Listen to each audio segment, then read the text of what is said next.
If you look at the history of products, you'll see that there is a direct correlation between the innovations.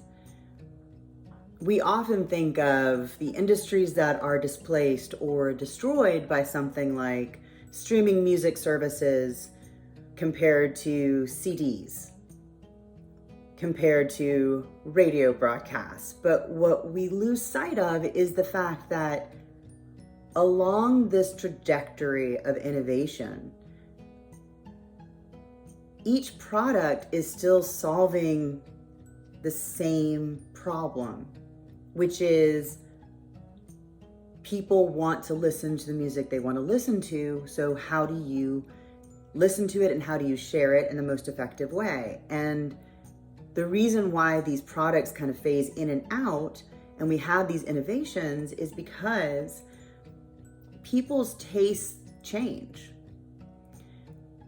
But if you were stuck in one area, you might miss the evolutionary leap, or your company might go out of business because you weren't able to adapt to it. Well, if you think about our needs as human beings and how we move through life in a similar way, we tend to be looking for the same things. We tend to be wanting the same kinds of connections or feelings or freedom or release or joy. But the way in which we look for it or we fulfill that part of ourselves evolves. And one way in which we unintentionally create suffering for ourselves is by getting stuck on one thing, that we tie that need or that release or that freedom or that joy to.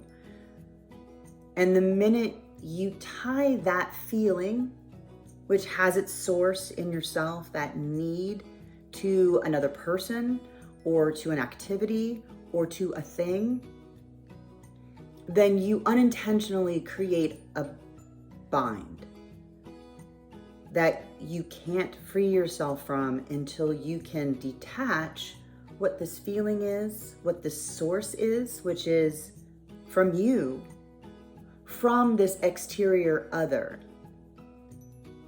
Because as long as you associate that feeling or freedom or desire or need with the other person, then you need that other person to experience it, but that's not true.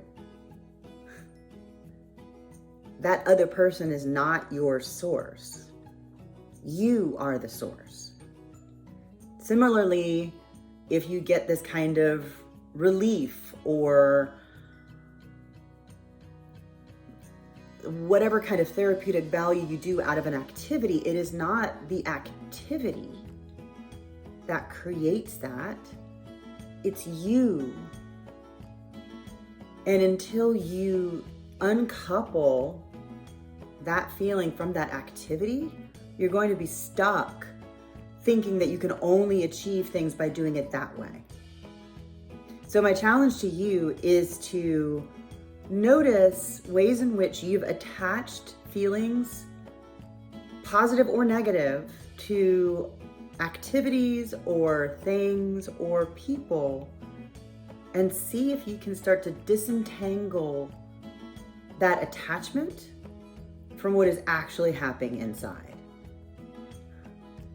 And then let me know how it goes. All right, good luck, friends.